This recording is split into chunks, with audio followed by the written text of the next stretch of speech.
ఓకేనా? మీరు కంటిన్యూ చేయండి సార్. Right sir.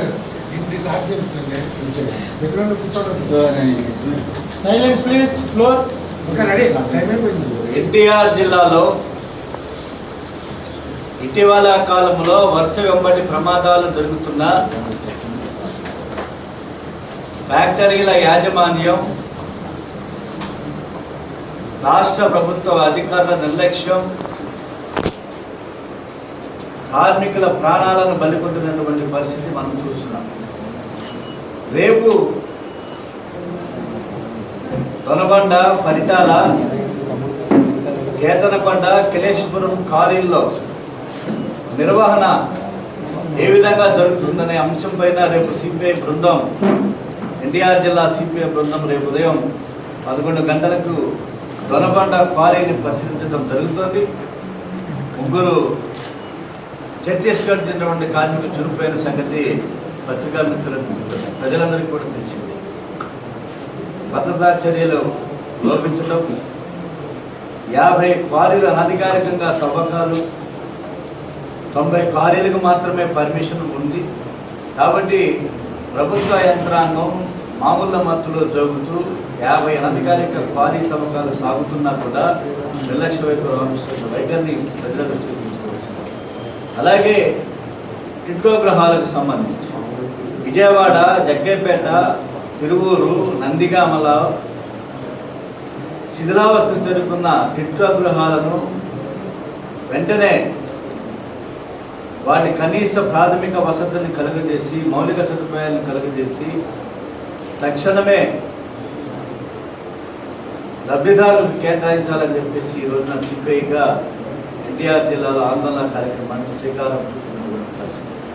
అలాగే 2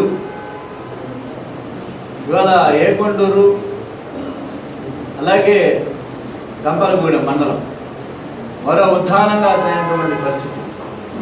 కృష్ణా జలాల సరఫరా లేకపోవటం, సిలికాన్ వాటర్ సప్లై అవ్వటం, దానివల్ల ఎంతోమంది ముఖ్యంగా గిరిజన తండాల ప్రజలు, బలహీన వర్గాలు నివసించేటువంటి ప్రాంతమైనటువంటి ఏకొండూరు, గంపలగూడెంలో ఒక గంపలగూడెం గ్రామంలోనే 40 మంది కిడ్నీ బాధితులు ఉన్నారు.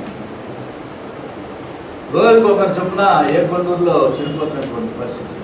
కాబట్టి ప్రజారోగ్య పరిరక్షణ చూడవలసినటువంటి ప్రభుత్వం పడకేసినటువంటి నేపథ్యంలో ఆగస్టు 21, 22, 23వ తేదీలలో ఏకొండూరు నుంచి విజయవాడ కలెక్టరేట్ వరకు ప్రజారోగ్య పరిరక్షణ పేరుతో ఎన్టీఆర్ జిల్లా కమ్యూనిస్టు సమితి పాదయాత్ర కార్యక్రమాన్ని నిర్వహిస్తారు.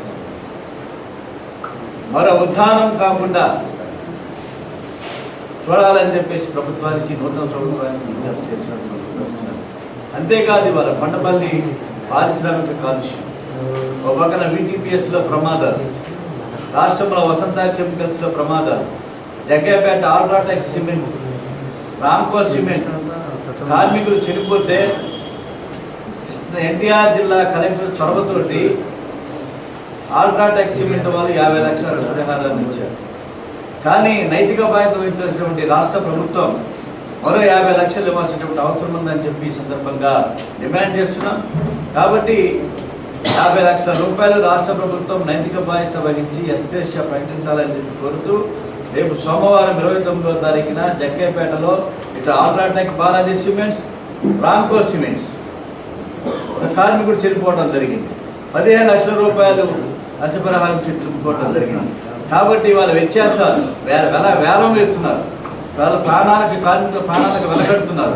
పారిశ్రామిక చట్టాలు వర్తించవు, పారిశ్రామిక కాలుష్యం, పర్యావరణాన్ని భంగపరిచేటువంటి చర్యలు, గ్రామాభివృద్ధికి కార్పొరేట్ కంపెనీల అభివృద్ధి కేటాయించిన నిధులు కైంకర్యం చేసేటువంటి పరిస్థితి. అధికార పార్టీ, ప్రతిపక్ష పార్టీ అన్నీ కూడా ఇక్కడ ఏకమే. ప్రజల్ని దోచుకుంటున్నారు, కార్మికులు దోచుకుంటున్నటువంటి పరిస్థితికి వ్యతిరేకంగా అక్కడ జగ్గైపేట తహసీల్దార్ కార్యాలయం ముందు పలుమార్లు మేము అధికారుల దృష్టికి తీసుకువచ్చాం. 29వ తారీఖున సోమవారం ఉదయం 10 గంటలకు జగ్గైపేట తహసీల్దార్ కార్యాలయం ముందు నిరసన ధర్నా కార్యక్రమాన్ని బాధితులతో కలిసి నిర్వహించడం జరుగుతుందని చెప్పేసి ఈ సందర్భంగా తెలియజేస్తున్నాం. ఇది ఎన్టీఆర్ జిల్లా కమ్యూనిస్టు సమితి తీసుకున్నటువంటి నిర్ణయాలు.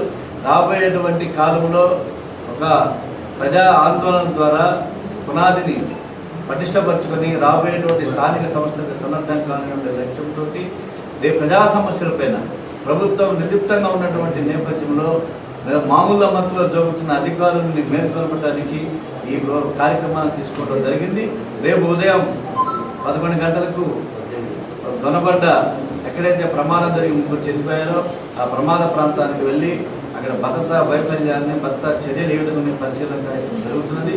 ఇవన్నీ కూడా పాత్రికేయ మిత్రులు అందరూ కూడా దీని ప్రజలకు తీసుకువెళ్ళి కార్మికులను ఎన్టీఆర్ జిల్లాలో అడ్డగోలుగా అధికార ప్రతిపక్ష పార్టీలు దోచుకుంటున్న వైఖరిని ప్రజలకు తెలియజేయాలి, కార్మికులకు తెలియాలి అనేటువంటి లక్ష్యంతో ఈ రోజున కమ్యూనిస్ట్ పార్టీ కొన్ని కార్యక్రమాలు తీసుకోవడం జరిగింది.